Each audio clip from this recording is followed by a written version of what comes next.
کہ افغان طالبان سے بات کر رہے تھے تو وہ کہتے ہیں ہمیں اور موقع دیں.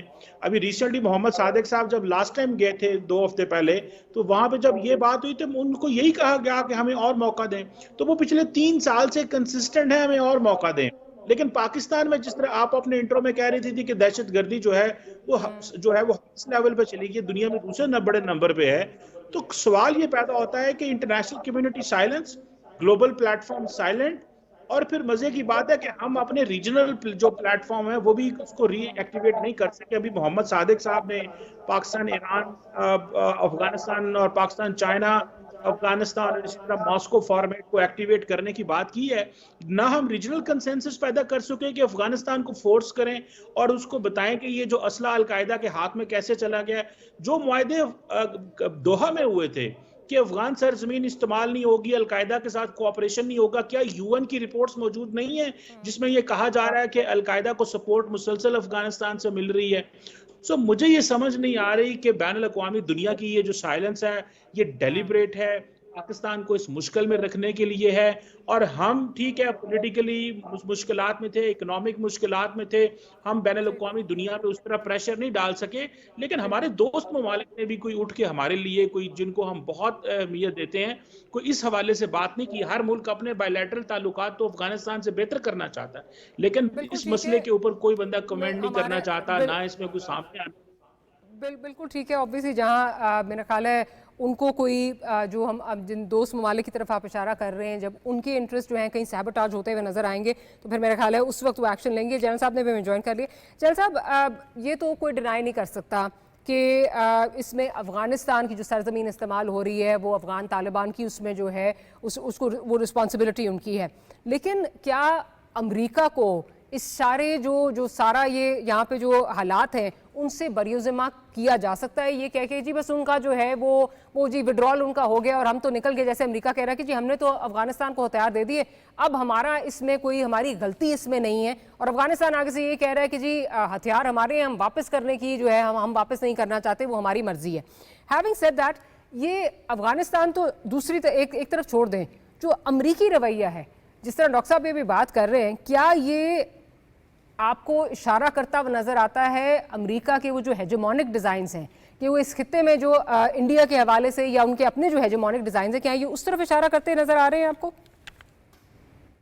جی ڈاکٹر صاحبہ, thank you very much for the invite, اور ڈاکٹر چیمہ صاحب کو بھی میرا بہت سلام. ڈاکٹر چیمہ صاحب جس کانٹیکسٹ میں اشارہ کر رہے ہیں وہ یہ پوری اپریہنشن اس پورے خطے میں رہنے والے تمام لوگوں کی بھی ہے کہ یہ کیاس جو ہے یہ کنٹرول کیاس ہے یا جینوئن کیاس ہے. دیکھیں انفارچونیٹلی جس سچویشن میں بھی ہم پہنچے ہیں اس میں امریکہ یہ ایک وڈرال نہیں ہے. جی ڈاکٹر صاحبہ, یہ غلطیوں پہ غلطی اور پے در پے غلطیوں کا نتیجہ ہے جو ہم افغانستان کو یہاں پر لے کے ہیں. ڈاکٹر صاحب نے بھی اس طرف اشارہ کیا ہے کہ جو بیسک آبجیکٹیوز تھے انویڈنگ افغانستان, نہ القاعدہ کو وہ ختم کر سکے ہیں, نہ وہ طالبان کو ختم کر سکے ہیں, نہ وہاں پہ وہ پیس لا سکے ہیں, نہ آل انکلوزیو گورنمنٹ اسٹیبلش کر سکے ہیں, نہ افغان سوائل کو ڈینائی کیا گیا ہے کسی بھی ٹیررسٹ ایکٹیویٹی میں اس سرزمین کے استعمال ہونے کو. تو جتنے بھی ان کے میجر جو 5 آبجیکٹیوز تھے پولیٹیکل ملٹری آبجیکٹیوز, وہ اس ملٹری پرسوٹ سے تو بالکل حاصل نہیں کیے. اب 20 سال کی اپلیکیشن ہے, یہ اپلیکیشن کسی بنانا ریپبلک کی ہے نہیں, یہ اپلیکیشن کسی مڈ پاور کی ہے نہیں, یہ اپلیکیشن کسی پراکسی کی تو ہے نہیں. نون فنڈامنٹل ملٹری جو ہے یا نون جو پروفیشنل ملٹریز ہے ان کی اپلیکیشن کی, اور یہ اپلیکیشن ہے نیٹو کی. وہ نیٹو جو اپنے آپ کو انٹرنیشنل آرڈر کا ایک سیکیورٹی کا یا انٹرنیشنل آرڈر کو مینٹین رکھنے کی جس کی ذمہ داری ہے, ان کی اپلیکیشن ہے اور ان کا وڈرال ہے.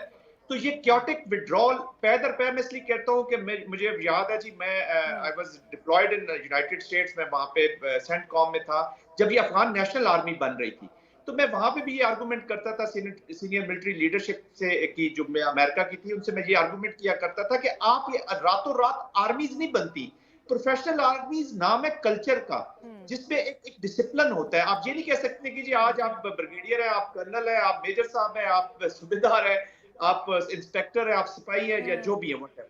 تو آپ نے ایک ملٹری کھڑی کر دی. افغانستان کو جو وہاں کا ہے جی جو فائٹر ہے وہ اپنے حکم لیتا ہے اپنے وہ کلان کا جو لیڈر ہے اس سے. He is not interested in the rank. وہ دیکھتا ہے کہ وہ کون میرا لیڈر. اور افغانستان نیشنل آرمی 3 لاکھ فوج کو آپ نے ویپن دے دیے, اسلحہ دے دیا, اینڈ یہی چیختے تھے ہم کہ جب آپ یہ ختم کریں گے تو یہ لوگ اپنی اپنی مرضی سے اس اسلحہ کو لے کر استعمال کریں گے. اور یہ it was a non starter kind of a thing جی, نہ پاور. تو پے در پے غلطیاں یہ کہ تھرو آؤٹ کرتے رہے. اور اس صاحب قطع کلامی کی معافی, یہ پے در پہ غلطیاں جو ہیں یہ غلطیاں تھیں یا یہ ایک بائی ڈیزائن چیزیں تھیں, جس کو کہتے ہیں there's a method in this madness, method to this madness. Doctor صاحب جو میں نے آرگومنٹ کیا نا جی کہ یہ نیٹو کی اپلیکیشن تھی, یہ امریکہ کی اپلیکیشن تھی, تو اس کا مطلب ایگزیکٹلی میرا یہی ہے کہ اٹ از ناٹ ہیپننگ, کہ ان کو پتہ ہی نہیں ہو کہ ہم کس طرف جا رہے ہیں جی.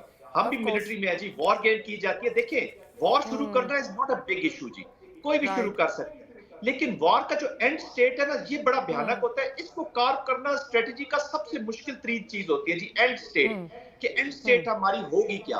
آپ نے جو اینڈ سٹیٹ رکھی اس کی طرف تو کوئی قدم نہیں اٹھایا. سی آئی اے اور امریکن آرمی آپس میں ان کی لڑائی چلتی رہی, سول کانٹریکٹرز کو آپ یوز کر کے وہاں پہ عمل لاتے رہے. رائٹ, ٹھیک ہے, آپ کا پوائنٹ آ گیا.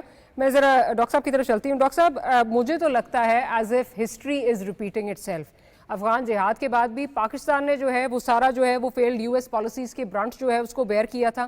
اب پھر یہ بڑا آسان ہے, ہاتھ جھاڑ لیا آپ نے, اور آج ٹرمپ کہہ رہے ہیں کہ جی نہیں وہ میں نے تو نہیں کیا تھا, تو بائیڈن صاحب نے کیا تھا, ویپنز واپس لا کے دو, وچ ایک بڑی ابسرڈ سی ڈیمانڈ لگتی ہے. وہ ویپنز کئی ہاتھوں آگے بک چکے ہیں, اور اب تو افغان طالبان یہ کہہ بھی چکے ہیں کہ جی ہم جو بک چکے ہیں ہم واپس نہیں لا کے ان کو دے سکتے.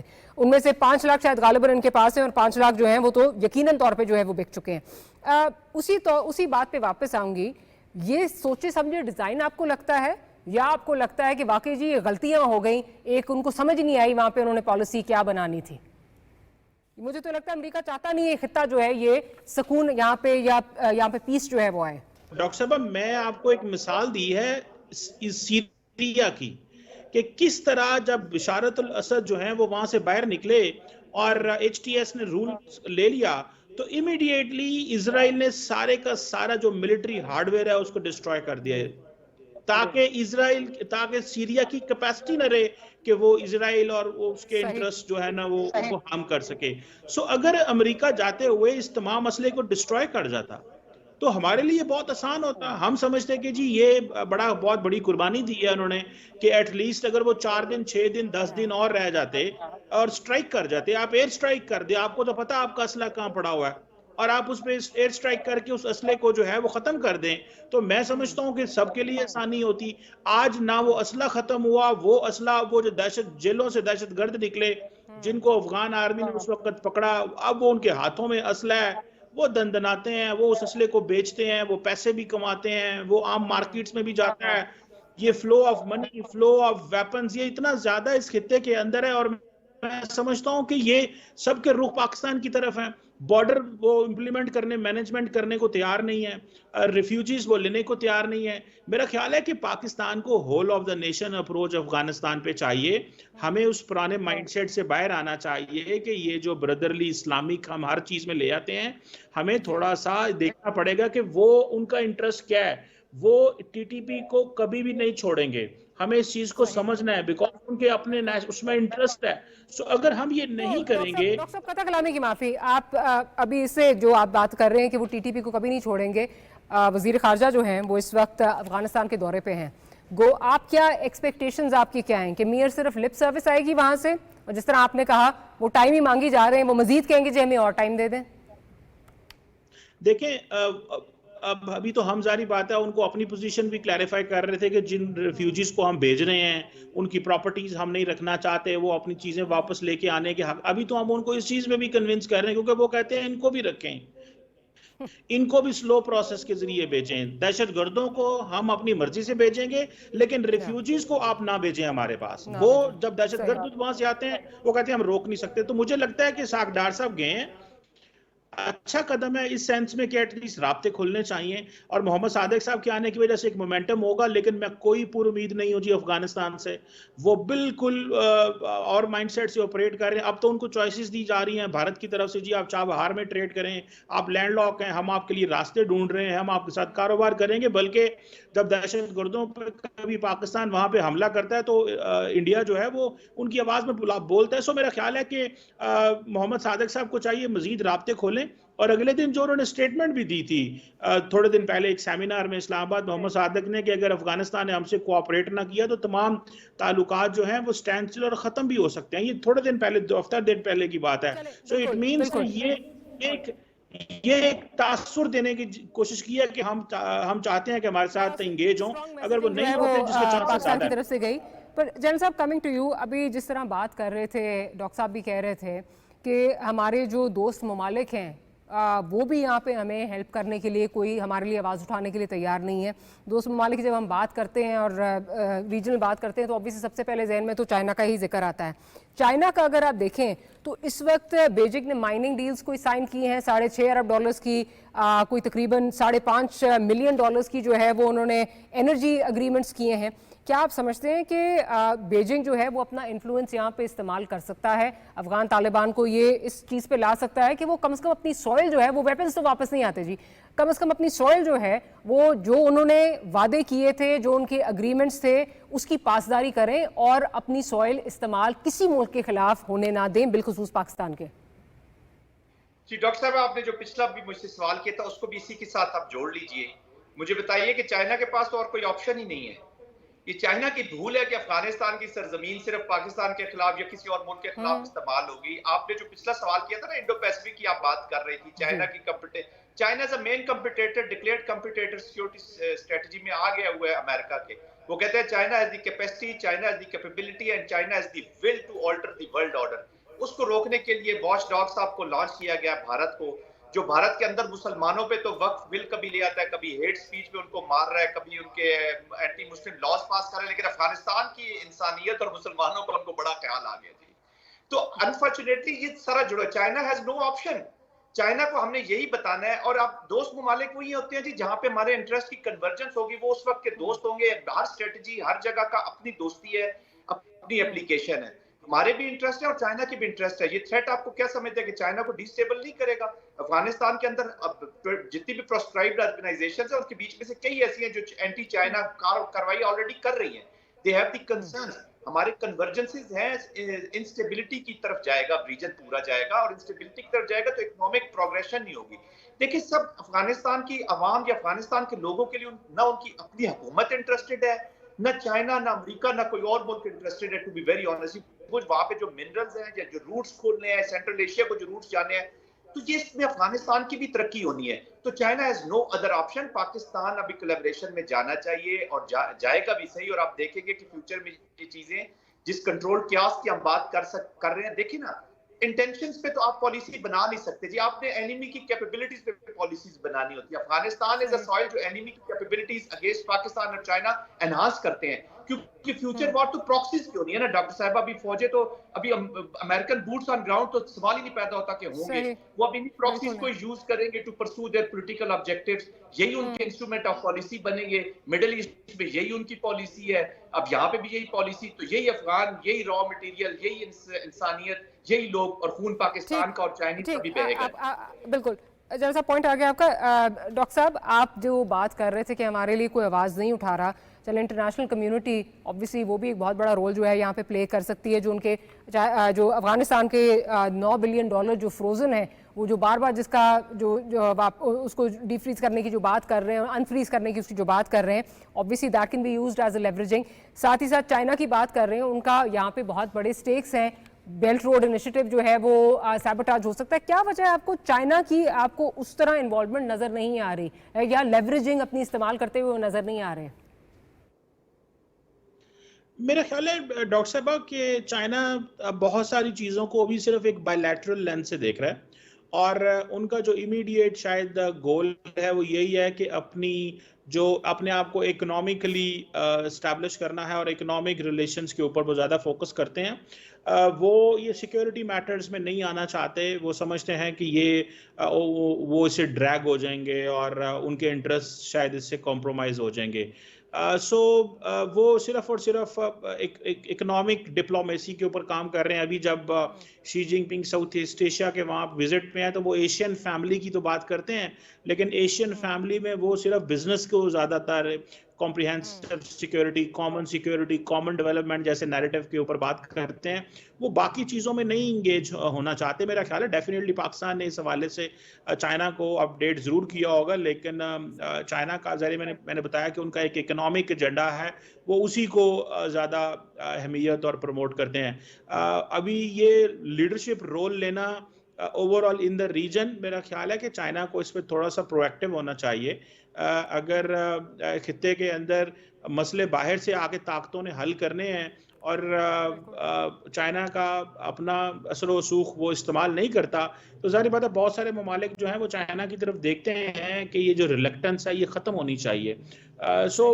لگتا تو مجھے, میں ڈاکٹر صاحب یہی ہے اس میں.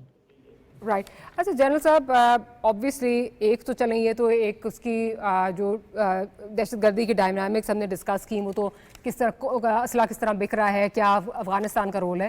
لیکن انٹرنلی اگر ہم دیکھیں, انٹروسپیکشن اگر کریں, جب پچھلی دفعہ یہ دہشت گردی کے خلاف جنگ ہم نے کامیابی سے جو ہے وہ لڑنا شروع کی تھی, تو اس وقت ہمارے یہاں پہ ڈسپائٹ جو بھی جس طرح بھی پولیٹیکل کرائسس جا رہا تھا, لیکن اس موقع پر اس موضوع پر ایک پولیٹیکل ہم آہنگی کم از کم آپ کو نظر آتی تھی. All stakeholders were on board. اس وقت آپ کو سچویشن جو ہے, جس طرح جتنی پولرائزیشن ہے, جتنا جو ہے وہ اس تنقید کا نشانہ جو ہے وہ آرمڈ فورسز کو بنایا جاتا ہے, اس مائنڈ سیٹ کے ساتھ آپ سمجھتے ہیں کہ ہم اس جنگ کو دوبارہ جو ہے وہ جیتنے کے قریب بھی آ سکتے ہیں؟ Not possible G. ڈاکٹر صاحب سب سے بڑا جو ظلم ہم نے اپنے ملک میں کیا ہے نا جی, ظلم کہہ لیں یا bad thing but has happened in Pakistan is کہ ہم نے اس کو پولیٹکس کو اور ملٹری کو دو الگ چیزیں کر دی ہے جی. جو ملٹری کی اپلیکیشن ہے ڈاکٹر صاحبہ, یہ وی نیڈ ٹو انڈرسٹینڈ کہ یہ پولیٹکس کی ایکسٹینشن ہے جی. This is extension of the politics, pursuing of the political objectives to other means ہے جی. یہ جو ہم نے پڑھا لکھا اور سوچا ہے, ہم کہتے ہیں کہ military is responsible for the security, بس وہ security دے دے گی. یہ political leadership نے اس war کو own کرنا ہے. This is their responsibility. Political leaders نے اس war کو, war جو ہوتی ہے وہ politicians لڑتے ہیں, political leadership لڑتی ہے, military ان کا instrument ہوتا ہے جی. وہ اپنی لیڈرشپ جو ہے وہ ٹیکٹیکل آپریشنل یا جو بھی ملٹری اپلیکیشن ہے, ملٹری لیڈرشپ ان کو کر کے دے دے گی, which is 30 to 40% of the strategy. Rest تو 60% جو ہے یا 70% جو چیزیں ہیں وہ تو پولیٹیکل لیڈرشپ نے کرنی ہے. پولیٹیکل لیڈرشپ نے کرنی ہے.